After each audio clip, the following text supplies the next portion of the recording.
You're 70 years old? 70, yeah. I'm 21.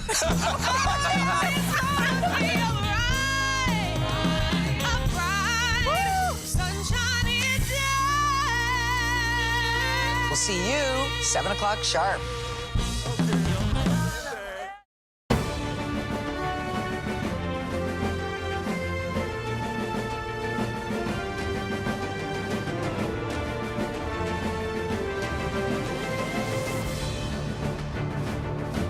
Kamala Harris has an economic plan that's going to help lower the cost for everyday people, that's going to help families thrive.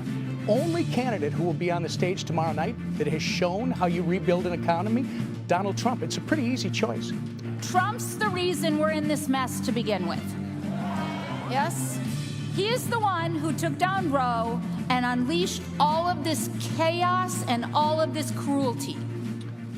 Hello, everyone. I'm Major Garrett in Washington. Welcome to America Decides. Vice President Kamala Harris and former President Trump are, quite expectedly, gearing up for their presidential debate.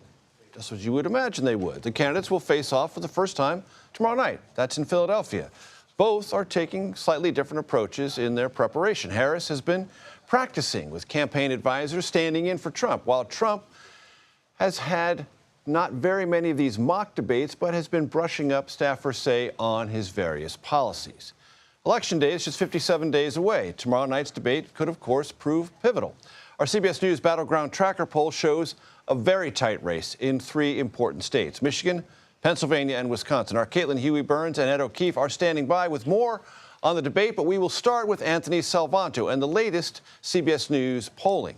Anthony, what can you tell us? Hey there, Major. Good to talk to you. Look, this is the definition of tight, right? Even in Pennsylvania, where the debate's taking place, effectively even Michigan, Wisconsin.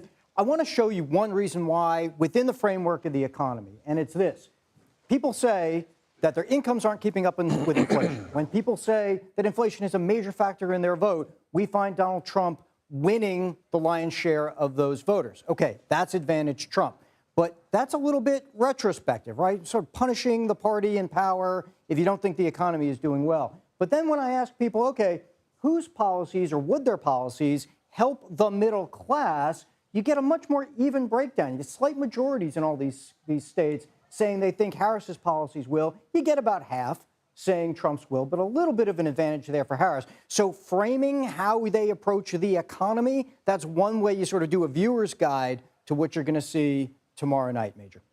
And Anthony, what can you tell us about the various groups that show up in our surveys and how they are supporting either Harris or Trump, or how there has been any movement in those groups recently? Sure. Well, one thing you want to look at, I think, is the gender gap. And we're going to keep coming back to this because we've seen it in these states and nationwide. This is an example from Pennsylvania. Harris doing better with women. Some of that is about the abortion issue. Not all of it, though. But that's one thing to track, and that's one big group to look at. The other in these states, really important, are union households, working class voters. And look how tight all of that is. Both of them, obviously, have been fighting for union endorsements, talking about working class voters. That's all really tight as well. So that's a couple of the key groups. You know, white non-college voters make up almost half the voters in these states.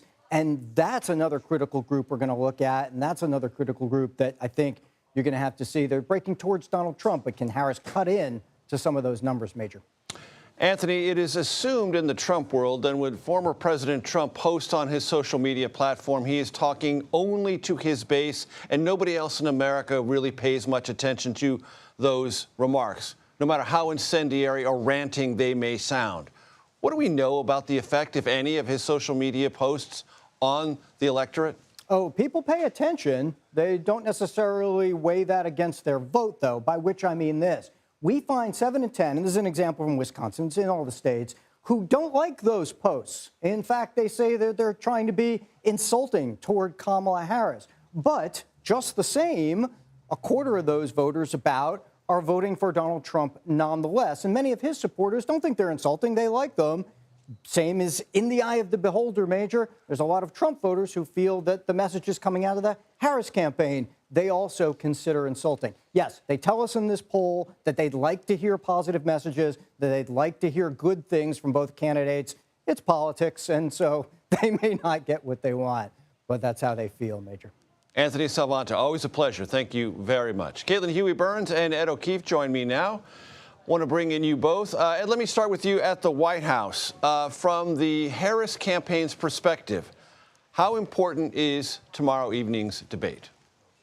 Oh, it's crucial, Major. I think they see some of the surveys released by us and others over the weekend that continue to show there are gaps to fill in regarding who she is, what she's about, what she would do.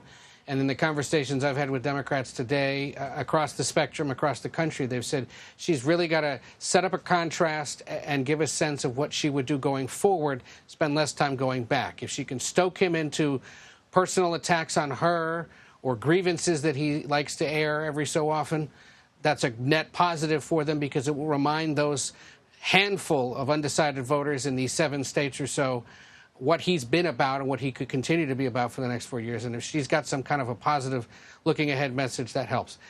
It also is sort of the one and only chance they have to contrast side by side with him. They've never met before.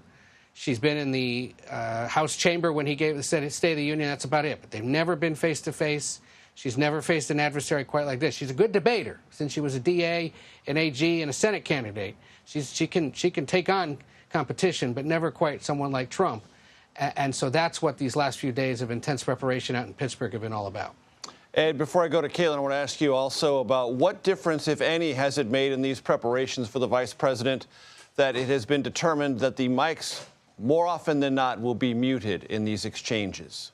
Look, they're trying to cast this as a real disadvantage for them, and I think that's partly designed to lower expectations so that if she can find a way, she looks even more masterful at this. The reason they're frustrated by it is, remember, some of her best moments have come when putting men in their place, whether it was telling Mike Pence to stop interrupting her, whether it was sharply questioning Brett Kavanaugh or Neil Gorsuch back in the day during Supreme Court confirmation hearings. And so if the mics are off and she can't provoke him while she's got hers on, or vice versa, their concern is it's going to be harder for her to create a moment or two that ends up in your Instagram feed the next day, that ends up in an ad, that ends up in our recaps of it on the CBS mornings the next day. Whether she can do it some other way, I'm sure they've worked on that, and I'm sure they were working on that ahead of this. But they're trying to sort of just put that out there and say, oh, gosh, if only the mics hadn't been muted, maybe we'd have a better shot at this. Still, undoubtedly, they've been working on it, despite what they might suggest. Ed O'Keefe, please stand by. Caitlin Huey-Burns is in Philadelphia. Caitlin, talk to us about the Trump preparation. Well, the Trump campaign likes to kind of pride itself on the idea that they say that Trump doesn't need the kind of preparations and doesn't do the kind of preparations that Kamala Harris or his previous opponent, Joe Biden, did. They argue that he's doing interviews with media, that he's out there talking in rallies off the cuff on the campaign trail. And of course, you can argue whether that does accrue to his benefit when you look at the polling. But they kind of pride themselves on that. He has a more informal approach to that, and it could have worked to his advantage in that first debate. He essentially knocked out his opponent during the race. This, however, is a completely different set of circumstances. Namely, he is now running against a woman, and the campaign has been asked, how that changes their approach. And Tulsi Gabbard, the former congresswoman, former Democratic congresswoman, who's now advising Trump and helping with the preparations, said today that to kind of battle that, or to kind of confront that, they are going to argue what Trump's policies do for women compared to the current status quo. But it's also interesting, Major, a senior advisor to the campaign, Jason Miller, told reporters today that it is impossible to prepare for a debate against Donald Trump in their view, because he said that going against Donald Trump, preparing to go against Donald Trump, is akin to preparing to go against Muhammad Ali or Floyd Mayweather. Insofar as you don't know what angle he's going to come at you with, you don't know how he's going to come at you.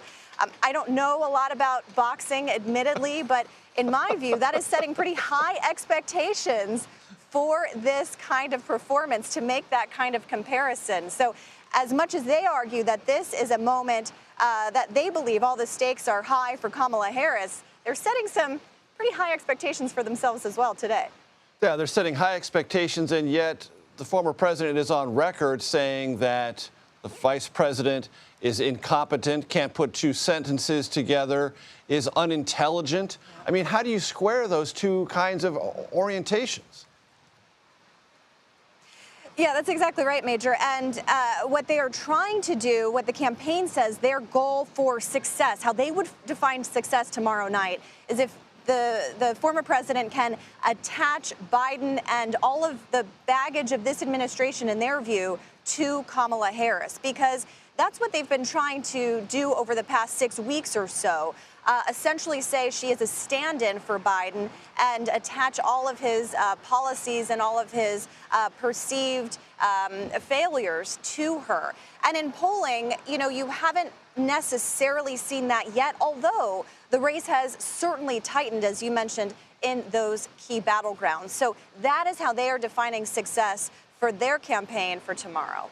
Joining us from the city of brotherly love, Caitlin Huey-Burns, and from the North Lawn of the White House, Ed O'Keefe. Thank you very much. Here's something you will be very interested to know. We will have special editions of America Decides tomorrow from the Debate Spin Room in Philadelphia at 5 p.m. and 7 p.m. Eastern. The debate itself, hosted, we should note, by ABC News, can be watched right here on CBS News 24/7 starting at 9 p.m. Eastern. And we have some unfortunate news to share. The great James Earl Jones has passed away at the age of 93. You may remember him as the voice of Darth Vader or from his memorable role in the movie Field of Dreams. People will come, Ray. They'll come to Iowa for reasons they can't even fathom.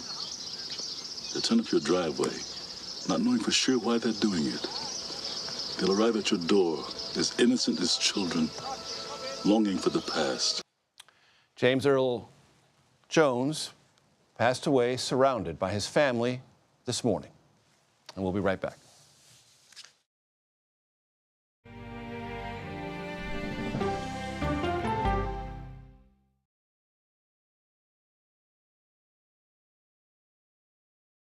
These are the stories 1, 2, 3, go! Of we the people. We're trying to generate our own hope. It's a huge deal. I'm enabling them to feel valued. Eye on America. Weeknights on the CBS Evening News with Norah O'Donnell. I had progressively fallen deeper into the world of online sports betting. The risk is the rush. What do you think is driving the spike in popularity? I think it's legality. If it's legal, I'm going to use it. There are ways to bet when you are 18. We've created an epidemic of child gambling. You can't walk into a male dormitory in a college campus without sports betting happening. It's America's most neglected problem. I used sports betting as a way to escape, when in reality, I'm choosing self-destruction. Whatever I had left, it was gone. The purpose of the industry is to get you to play to extinction. And that means until all your money is gone. Go to the ends of the earth. Reach for the stars. Yeah, I just took off.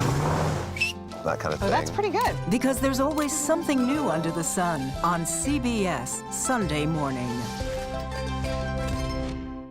America Decides is your place for fact-based, unbiased reporting. At the White House, at the Capitol, on the campaign trail. What do you say to those in your party? Any cracks in the Republican Party? Our reporters and our anchors travel the country talking to voters like you about the issues that matter most. Immigration is really a factor right now that are going to be driving your decisions.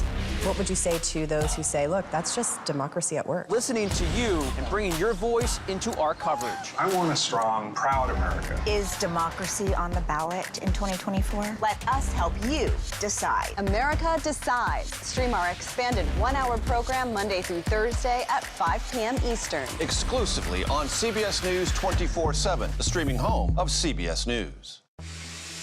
People with developmental disabilities were once sequestered by the hundreds of thousands in institutions. Many of our fellow citizens are suffering tremendously because lack of attention, lack of imagination, lack of adequate manpower. Disability activists have since torn down barriers blocking them from living at home or in the community. We conclude that Title II of the ADA requires states to provide community-based treatment for persons with mental disabilities. But of the 16,000 people who remain in state-operated institutions, half are in 5 states, and Illinois is one of them. I don't want to live in the institution. It makes me feel discriminated against. Do you think there are people living in institutions in Illinois that don't need to be living there? Yeah, because they're proving it as soon as they get out.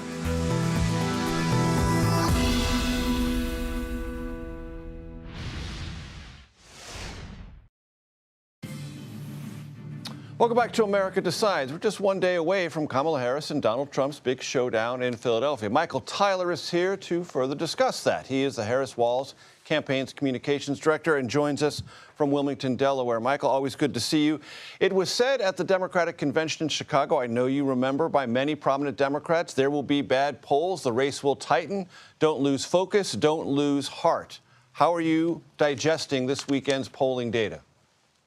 Yeah, well, thank you, Major, for having me. Listen, I think what the polling data shows is what we know to be true. This is going to be a very, very close and competitive presidential campaign. It's going to come down to tens of thousands of votes in a handful of states. And so that's why nights like tomorrow night matter. But frankly, what matters even more is the work that this campaign is going to do coming off of the debate on Tuesday night when we're hitting the road and campaigning across every single battleground state. We're going to hit every media market in every battleground state between Thursday and Sunday of this week because we have to leave no stone untouched over the course of the last 2 months of this campaign. One campaign is putting in the work to do that. The vice president is doing so. Donald Trump, it remains to be seen the degree to which they're going to put in the effort to actually get the job done. But we know between now and November, we're going to do everything at our disposal to reach every single voter that is going to help us decide the pathway to 270 electoral votes. Who is the favorite and who is the underdog tomorrow night?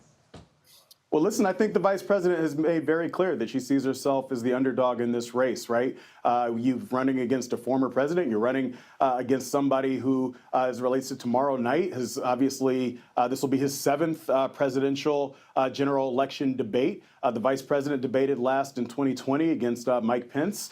He's also a showman who's going to be somewhat restrained by the muted microphones, given the fact that his team decided to overrule his decision here. But at the end of the day, the vice president is going to be ready to present her vision for where she wants to take this country and contrast that against whatever version of Donald Trump shows up. No matter what his behavior is like, I think you're going to see him and his Extreme Project 2025 agenda on full display, not just tomorrow night, but for the remainder of this campaign. And so the vice president sees this as an opportunity to continue to introduce herself to the American people, to continue to demonstrate what her vision is going to be for the next 4 years, and to make sure that the electorate understands the fundamental choice in this election. After the first debate, which involved President Biden and former President Trump, the vice president was interviewed and said that the former president lied many times during that debate. Is she going to fact check relentlessly, point by point, the former president if that happens again? Well, listen, I'm not going to get into too many of the previews of the debate strategy here, but I think it should come as no surprise to the American people that Donald Trump will, in fact, get up on that debate stage and lie for the entirety of it. That's what you see out of Donald Trump every single day. And so that's why, the vice president, of course, will make sure that people understand what the truth is. But this campaign will make sure that people understand exactly the threat that Donald Trump poses to the American people on every single issue. No matter what he says on abortion, we'll make sure that the American people understand that if he's able to regain power, he does plan to enact a national abortion ban with or without Congress. We'll make sure that the American people understand that if he returns to power, he wants to do nothing more than give more tax cuts to the ultra-wealthy and more handouts to corporations. We'll make sure that people understand, as he himself often tweets or puts on Truth Social, as he did over this weekend, that if he's able to regain power, he intends to jail his political opponents and tear down the Constitution, as he has made clear. So we know the type of person that's going to show up on the debate stage. This campaign is going to remain disciplined and make sure that the people actually understand the true nature of the choice in this election. Michael, to what degree does the vice president have to convey to the American public strength similar to that of former President Trump? Well, listen, I think what she has to convey is what she's been doing since July 21st, right? She's speaking to the fundamental choice in this election, and she's speaking to what the American people actually want, right? They're looking for a new way forward, and that's what she has been presenting over the course of the past few weeks. Obviously, you saw it in Chicago during the convention, but you've seen her do this out on the stump, demonstrate how she intends to govern this country if elected. And so we'll certainly do that tomorrow night and contrast that against the sort of dark vision that Donald Trump has, all the work that he wants to do to roll back the progress that we have made, the work that he wants to do to, again, enact a national abortion ban, the chaos that he wants to sow, the division that he wants to sow. I think that stands complete opposite to the way that the vice president wants to govern, right? No matter the issue, whether it's the economy that she wants to build so that people have the opportunity to actually get ahead instead of just get by, whether we're talking about the fundamental rights and freedoms that she's going to stand up for. On every issue, you have a person in the vice president who's actually working to bring people together in search of solutions. And on the other side, you have Donald Trump, who's running a campaign that's based upon personal grievance, that's based upon revenge, that's based upon retribution, and it's based upon service of nobody other than Donald Trump. And so I think the vice president will be successful in demonstrating exactly that contrast, not just tonight, but for the remainder of this campaign. Michael Tyler, thank you. Thank you so much. Coming up, part of my conversation with former White House Communications Director, now Harris endorser, Anthony Scaramucci, on how former President Trump is probably getting ready for tomorrow night's debate. That's next. You're streaming America Decides.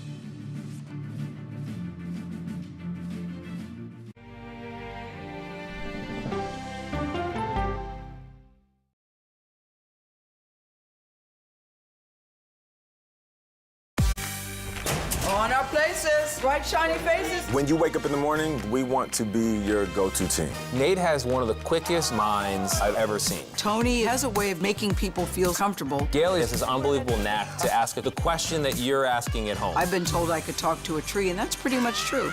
I don't go to work in the morning. I go for coffee with my two good friends, and we talk about the world. Your morning routine just got better. CBS Mornings, weekdays at 7. It didn't seem like anything could happen, because nothing ever happens in East Palestine, but it did. Authorities released toxic fumes from 5 derailed train cars. Resident, please evacuate. Acute bronchitis due to chemical fumes. Did you ever have these problems before the derailment? No, ma'am. This neighborhood's not safe no more. We can assure the community that there's not vinyl chloride entering their communities. Then why are there so many people feeling these various symptoms of bloody noses or difficulty breathing, bronchitis? That's a hard question to answer. We're talking about one of the most blatant releases of a mixture of some of the most toxic chemicals that we've seen in America. I feel like now I have a duty to warn other communities. If my daughter has to watch me die of cancer, at least it saves someone else.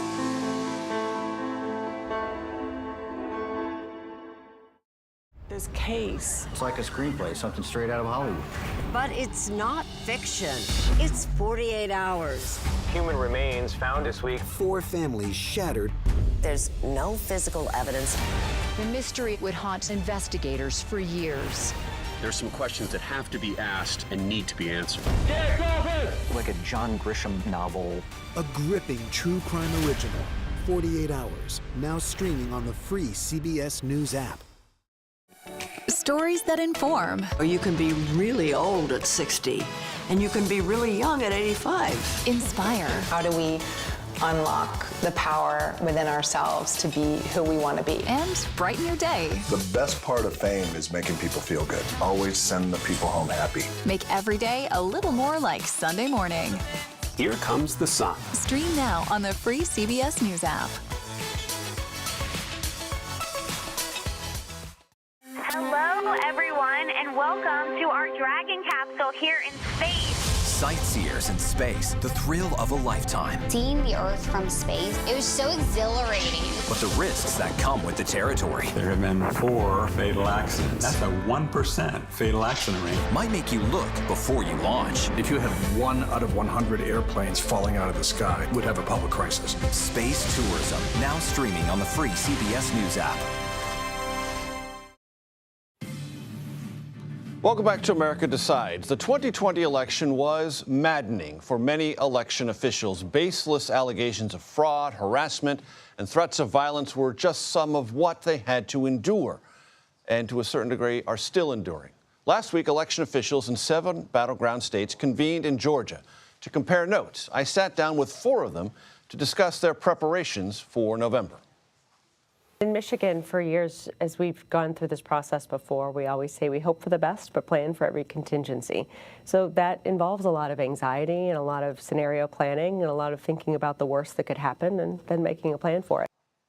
It's not just Democrats who are concerned. 3 of the election officials that I spoke to are Republicans, and they're worried, but also are confident that they're well prepared.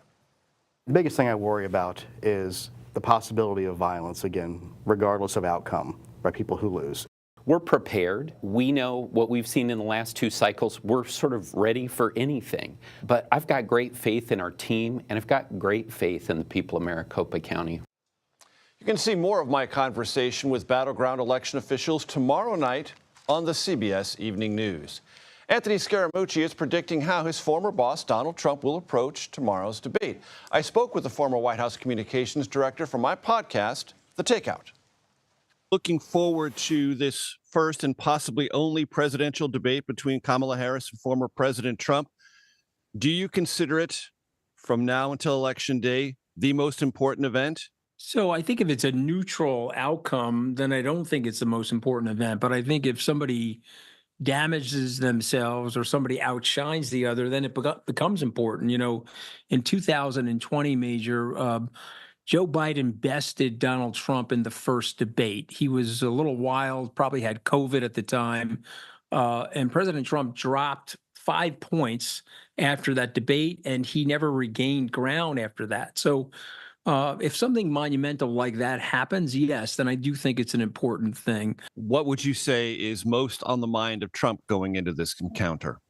Well, he wants to embarrass her. You know, his whole thing is that he's very thin on policy. You know, some people say that he's an inch deep. You know, he's a very wide lake with an inch deep. I don't see it that way. He's like a contact lens deep.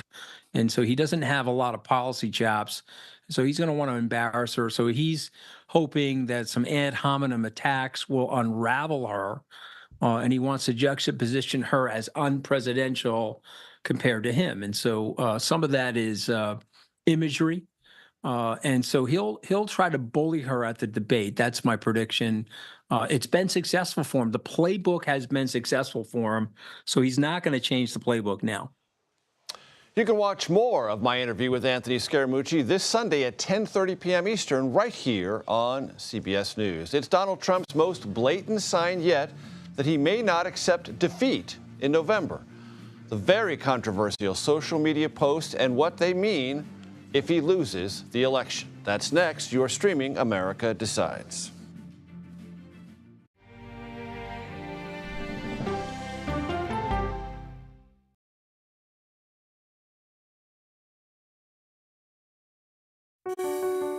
Washington is the seat of power. National security, foreign policy, global economics, every story comes through Washington in some way.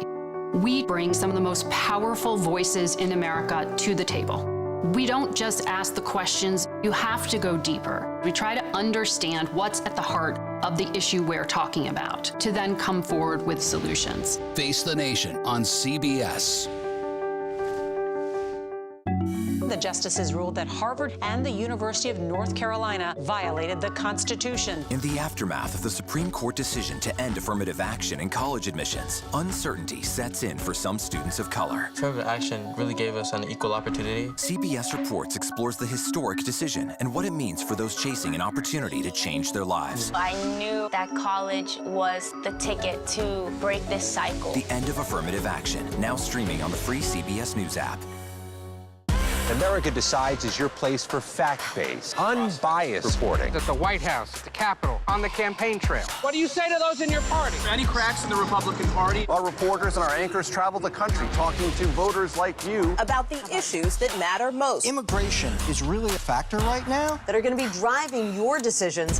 What would you say to those who say, look, that's just democracy at work? Listening to you and bringing your voice into our coverage. I want a strong, proud America. Is democracy on the ballot in 2024? Let us help you decide. America Decides on CBS News 24/7. Stream our expanded one-hour program Monday through Thursday at 5 p.m. Eastern. An original documentary from CBS reports. AI is among the most world-changing technologies ever. Curing diseases, scientific breakthroughs, making lives better. They can help us with medical discoveries, scientific discoveries, doing better agriculture, having cures for things like Alzheimer's. It's also going to really transform the way we work. The uplifting potential of artificial intelligence is limitless. It gives you a friend, somebody to chat with 24/7 that is non-judgmental. He makes me feel loved and desired. And so are its downfalls. The problem with all this AI is that it's unpredictable and uncontrollable. The choices we make now will have lasting effects for decades, maybe even centuries. The ChatGPT revolution, now streaming on the free CBS News app. We are about to see American weapons in the hands of Mexican cartels. A gun pipeline to Mexico. We are arming the cartels. 100%, no doubt about it. Happening right under our noses. Who's doing something about this? Nobody. A CBS Reports exclusive. Most Americans have no idea that we are effectively arming the enemy next door. This is the story the American people need to know. Arming cartels, now streaming on the free CBS News app. Welcome back to America Decides. Former President Trump is making headlines, and that's putting it mildly, that have nothing to do with his plans to make a pitch to the American public in tomorrow night's debate. He's making headlines because he's pledging and has pledged on social media to prosecute political opponents. His threats are related to false claims that the 2020 election was stolen, something he admitted didn't happen even last week. And now some of those threats are saying he's going to punish, prosecute, and jail for long terms anyone involved in the 2024 election if he's unhappy with the result. I want to discuss that with our political panel. Nancy Cook is here, national politics reporter with Bloomberg News, and Dave Weigel with Semaphore. On what planet, Dave, does this make legal, political, or constitutional sense to go down this road for Trump?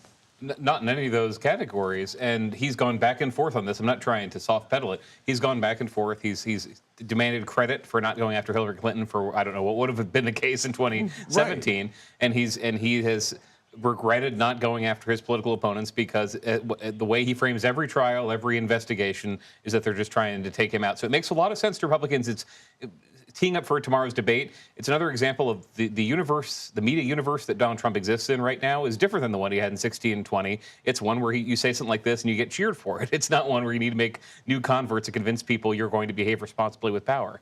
Nancy? Well, I was in Palm Beach meeting with a bunch of his top campaign officials last month, and they really want him to continue to talk about inflation, the economy, and immigration. That is where polling shows he has a huge advantage with swing state voters, and they really feel like if he sticks with those messages, he'll be successful. But meanwhile, in the past week, we've seen him, talk about jailing his political opponents. He on Saturday talked about imposing 100% tariffs on some countries. He is promoting very extreme policies at a time when the election is so close in all these swing states with Harris. And I think that if he stuck to the issues where he did have the advantage, he would probably be doing potentially much better. And do statements like this, which Trump makes with frequency, alarm those closest to him in the inner circle, advising him? I think that the people in the inner circle around him sort of believe what a lot of Trump advisors have long believed, that what he does or what he says, his rhetoric does not always match his action. But that is actually not true. I mean, we saw after he lost the 2020 election, he kept talking about how the election was stolen. Some of his advisors that I talked to when I covered the Trump White House were talking about his second-term agenda. And then we saw January 6th, wherein his followers tried to take back power and stop the certification of the election results. So I think that what we've seen about Trump in the past is that you do have to take these comments that he makes quite seriously. Dave and Nancy, I want to share with you some very new polling data from CBS News. I want to put this up. This is about the Senate races in the battleground states we reported on yesterday, showing a close race between the Vice President and former President Trump.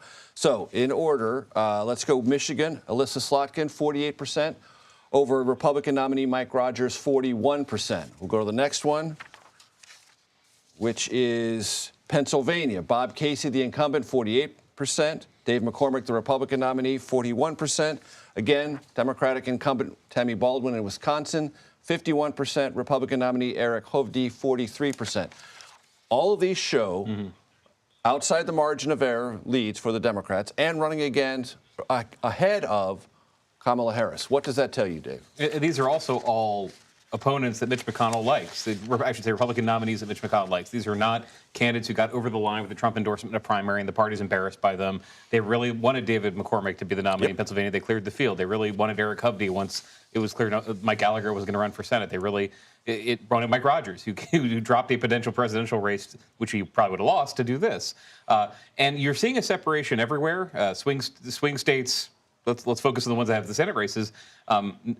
Democrats are doing better with non-white voters and with younger white men than Kamala Harris is. Trump is doing better with those voters than the rest of his ticket. Even I was in North Carolina last week. Even North Carolina, Mark Robinson, African-American lieutenant governor, running for governor, been hit across the Republican. As the Republican, hit across the airwaves for controversial things he said on Facebook. He's doing worse to those voters than Donald Trump is. So the party, for all the things Trump is doing that might hurt his campaign a given day, he has this appeal that has not translated down ballot. Nancy, is this just the power of incumbency, or is there something that these candidates are doing that Harris should pay closer attention to? Well, Harris should probably pay closer attention to it, but also it's just so striking because it's such a flip from where we were earlier in the summer when, Biden was still on the ticket and, Democrats were largely cautioning the rest of the party. People like former House Speaker Nancy Pelosi were saying, look, if Biden stays on the ticket, we're totally underwater in these Senate races. And so it's remarkable to me that with Harris ascending to the top of the ticket, she doesn't have numbers like they do, but the Senate races are just showing much more promise for the Democrats. And the Senate is really sort of their weakest part of the map. And so I think that is a good sign for them. And Dave, as you know, Democrats are being bullish about their prospects in the House, relatively bullish about Harris. Do you see a scenario in which if everything breaks Harris's way, they win all three?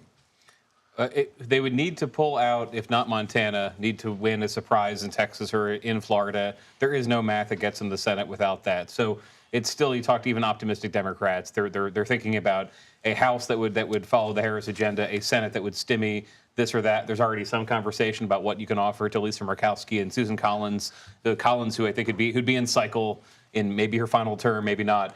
Already getting ready for a world where there'd be some moderate Republicans who might want to move on. Because imagine this world where Kamala Harris defeats Donald Trump. He's dropped 2 in a row. What does somebody like Lisa Murkowski or Susan Collins think now? How much do they want to move on? Are they willing to deal on nominees or on immigration or something? See, we didn't talk about the debate at all. We talked about other really cool stuff. Dave Weigel and Nancy Cook, thank you so very much. New Hampshire Governor Chris Sununu, Republican up there, being hailed as a hero. Imagine that, after he helped save a choking man at a speed eating competition this past weekend.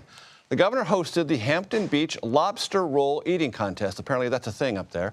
When he noticed that a contestant was signaling for help while choking on his food. The governor rushed toward the man, gave him the Heimlich maneuver until first responders took over. As soon as the food was dislodged, this speed eater went right back to the contest. As Governor Sununu put it, quote, he ate another 7 lobster rolls after that, right down the gullet, as if there's any other way. The government shutdown looms as lawmakers return to Capitol Hill. We'll speak with House Majority Whip and Republican Congressman from Minnesota, Tom Emmer, about this funding deadline. That's next. You're streaming America Decides.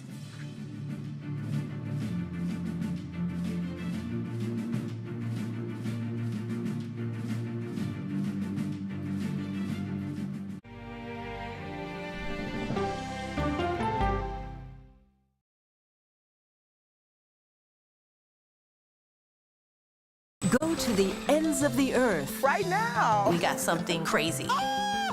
And reach for the stars. Here we are. Time. Yes, it's my comeback. Hey, this is pretty fun. But wait, there's more. Experience thought-provoking. I'm open to the idea of being a human being. Innovative and truly original reporting. Look through a telescope and go, wow. Because there's always something new under the sun on CBS Sunday morning.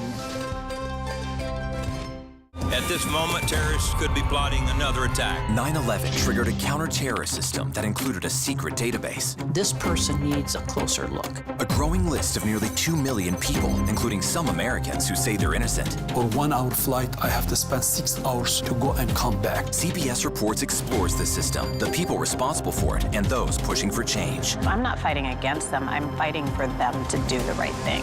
The Watch List, now streaming on the free CBS News app. Don't miss true crime anytime you want, anywhere you go. With the 48 Hours podcast. Real crimes, real lives, real justice. There's some questions that have to be asked and need to be answered. Listen to 48 Hours on Apple Podcasts. An original documentary from CBS Reports. Imagine yourself in Manhattan with no police, no army, no mayor. The people of Haiti stare down poverty, corruption, natural disasters, and violence. 90% of the guns that are used by gangs in Haiti are American guns. But with an unbreakable spirit and eternal optimism. There are days where I cry, but we can't be discouraged. We still believe in Haiti. They're still able to look ahead with hope. Haiti is on the brink of transformation, a radical shift. Haitians are coming together and saying things must change. Fighting for Haiti, now streaming on the free CBS News app. Hey there, welcome to The Uplift. I thought she was a groom, and I stepped back and I went, oh, you're the queen. She's going to be with me every instant that I'm alive. I just wanted to see if you'd go to Disneyland with me today. I look over at him and he's smiling. I'm going to remember that the rest of my life. They told us when he was going to be born, he was only going to live for 30 minutes. It's really a miracle that he's with us today. The Uplift. Stream now on the free CBS News app. When you wake up in the morning, we want to be your go-to team. On our places, bright, shiny faces. I don't go to work in the morning. I go for coffee with my two good friends, and we talk about the world. Your morning routine just got better. CBS Mornings. A CBS News investigation. People looking for love, finding their life savings gone. This could happen to anybody. And sometimes losing their lives. Anything for love. Now streaming on the free CBS News app.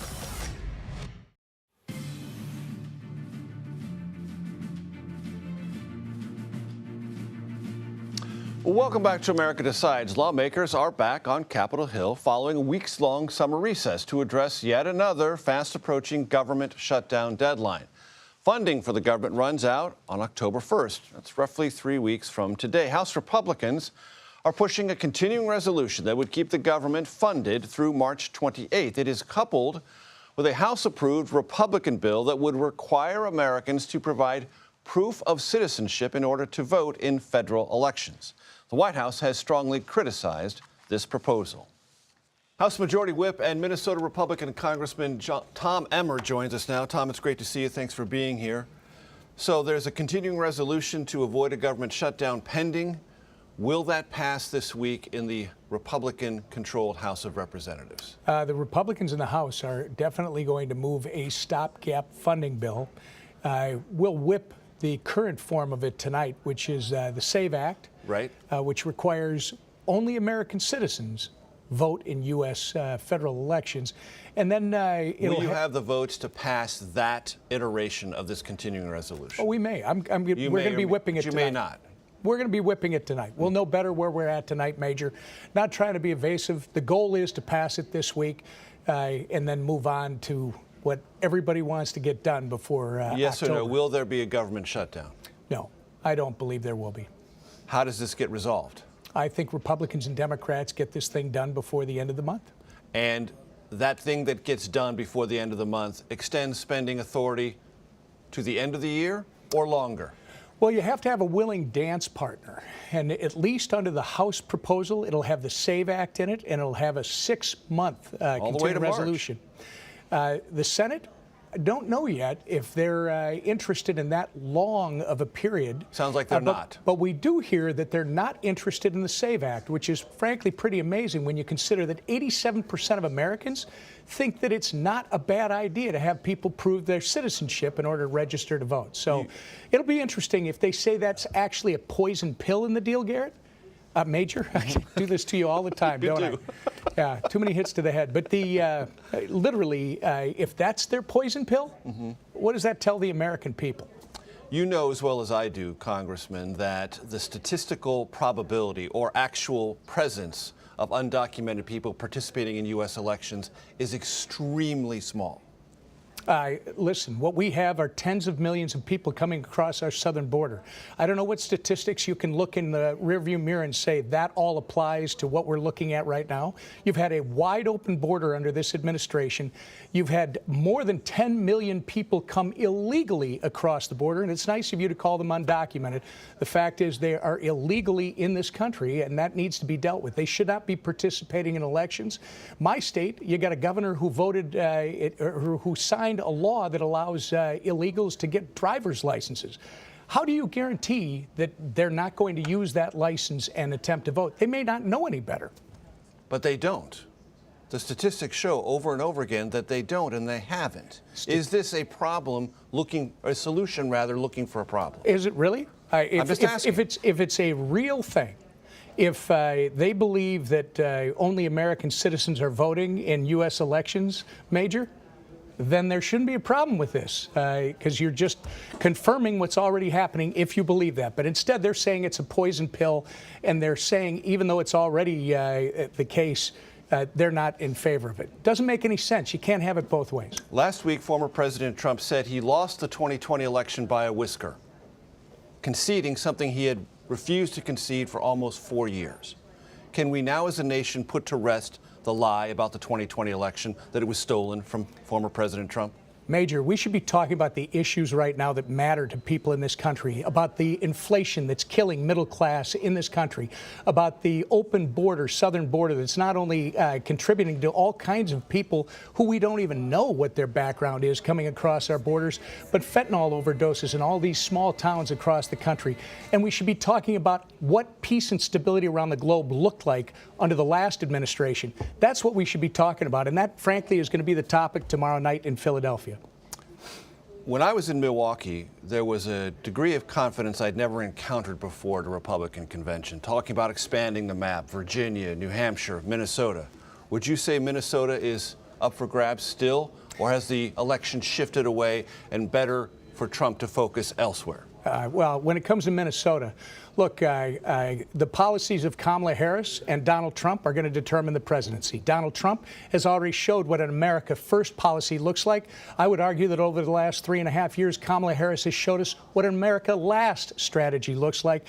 The only difference, by putting Tim Walz on the ticket, you may have put Minnesota in play. I don't know if you noticed last week, but before Tim Walz was named as her running mate, Kamala Harris enjoyed a 10-point advantage, much different from Joe Biden and Trump head up. Once she was anointed and was recreated, she had a 10-point lead, and she put Tim Walz on the ticket, and she lost 5 of those right away. So he's not a very popular guy at home. And would you suggest to the Trump campaign that Minnesota is in play and it ought to put resources into Minnesota? I think you got to be looking everywhere for votes. Period. One other thing. For former President Trump to say over the weekend that he will win without a single vote being cast, mail-out ballots haven't even gone out, and that he will prosecute people or wants to prosecute people who are in position of election administration or donors to Kamala Harris, what does that tell you? I think he is going to win, and I think he's... But that's a think, not a will. No, I think it's pretty easy to look at what this election's all about. On the one side, you've got double-digit inflation like we haven't seen in 40 years. People like to say that, oh, inflation is coming down. Major, people in my neck of the woods and all across this country go into the grocery store every week. They see how much they're paying for things. On average, $1,200 more a month than they were paying for the same basket of goods just 3.5 years ago. The gas tank, the crime, the open border, the instability all around the globe, whether it's Ukraine or Israel or other places, it's pretty clear the damage that has been done over the last 3.5 years. And I think the only candidate who will be on the stage tomorrow night that has shown how you rebuild an economy, that's shown how you seal the southern border, that's actually shown how you can maintain peace and stability around the globe, Donald Trump. It's a pretty easy choice. Tom Emmer, thanks for your time. Thank you. Letting freedom ring, perhaps, how House Democrats are making the inalienable right the focus of their re-election bids. That's next. You're streaming America Decides.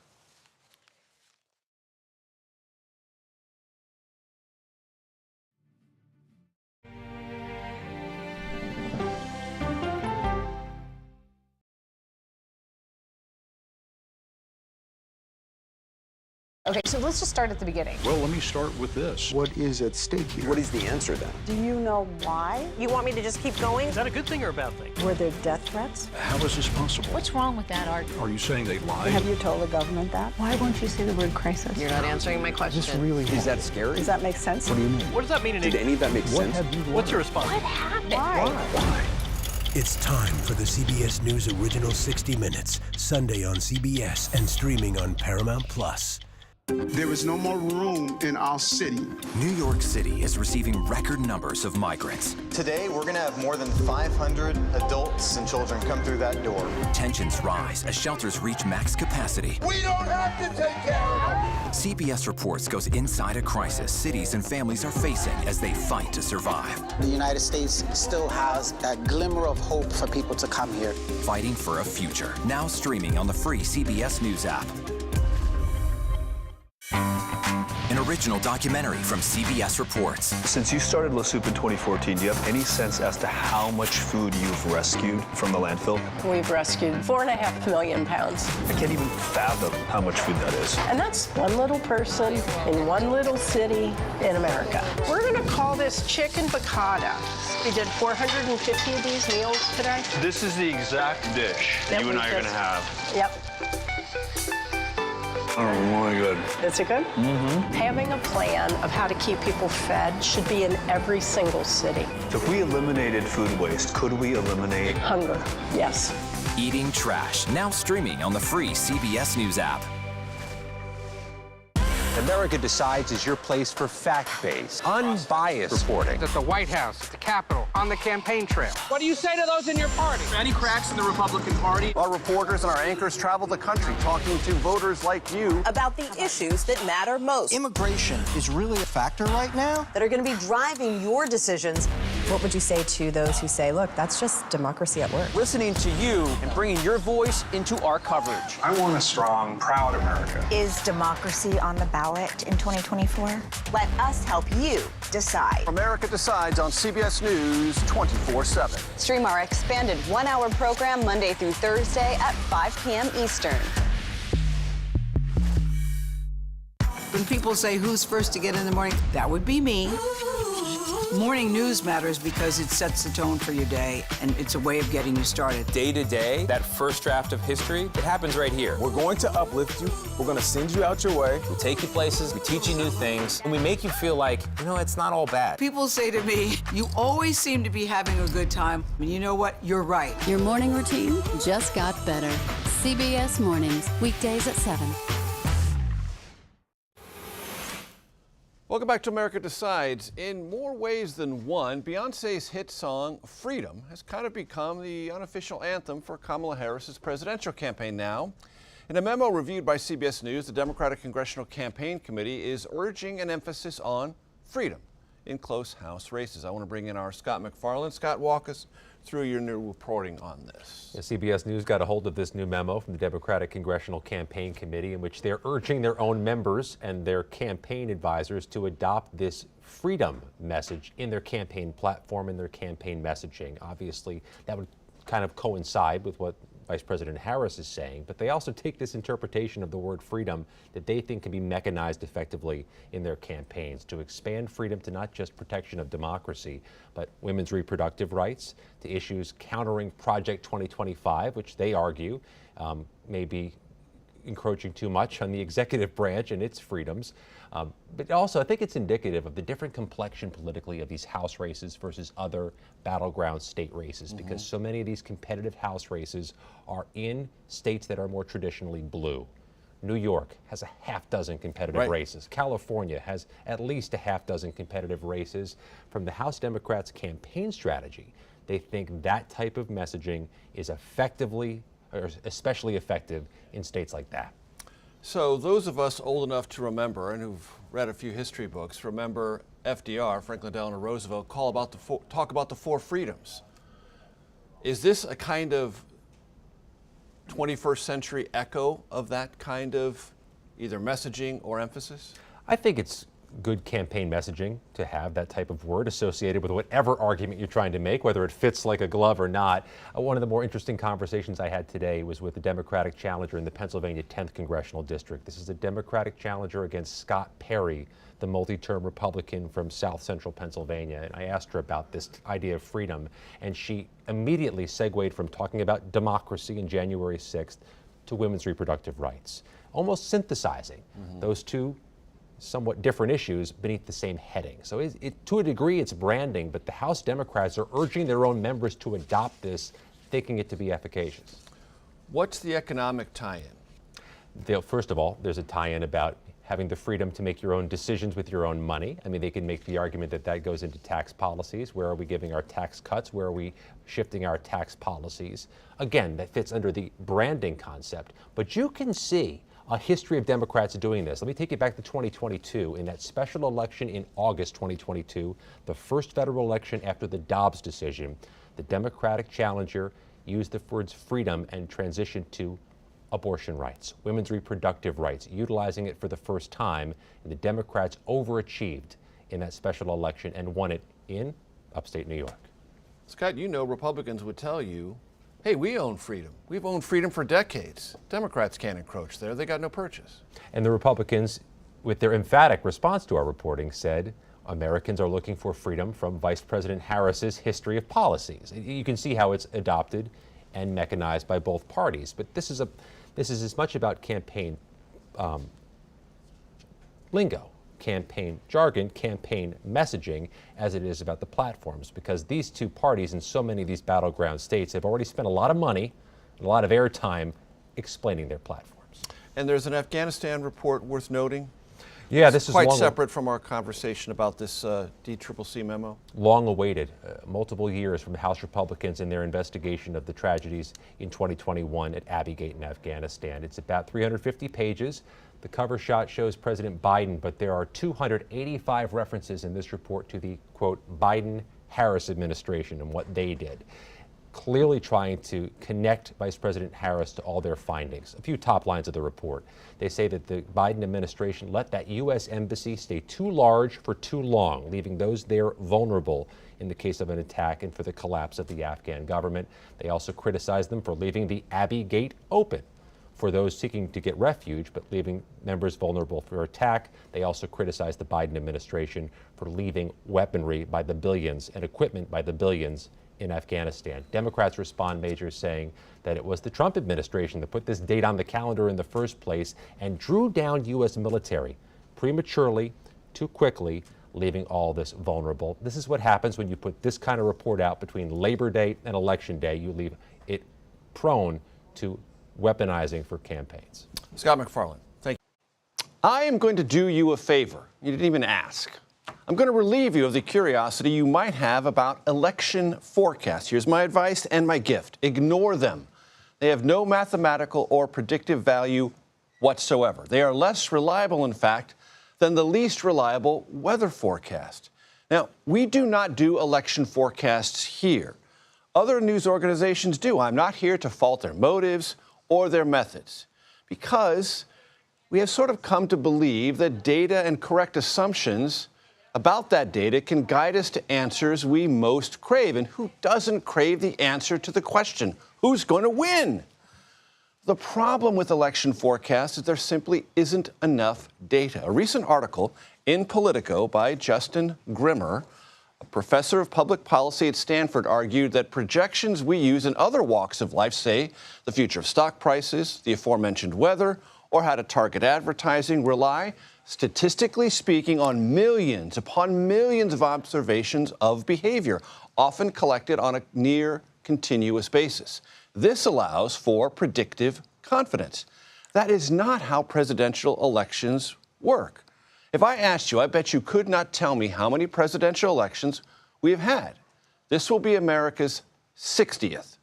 As we know, we have one presidential election every 4 years. 60 is simply not a large enough data set. It's even more fragile when measured with the passage of time of 4 years. Now, lots of behavior variations can leak into predictions based on data sets that are that small over that elongated sequence of time. Professor Grimmer argues, for accuracy's sake, it would take at least 28 more years of presidential elections, or brace yourself, up to 2,588 years more of presidential elections to create a data set large enough to give us true confidence in any predictive model. Now, I don't know about you, but I don't have 28 years to wait, or 2,588 years.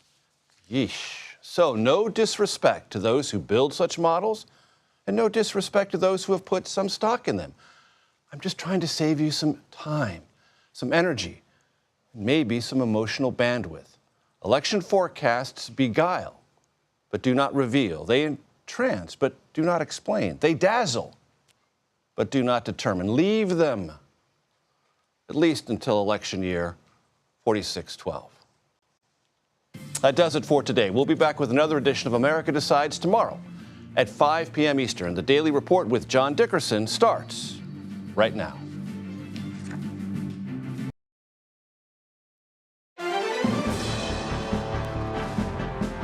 Welcome to the Daily Report for September 9th, 2024. I'm John Dickerson. Someday, in a few years, this show might start with a surprise challenge to America, a national security threat, a pandemic, or a financial shock. Will the next president have the right quality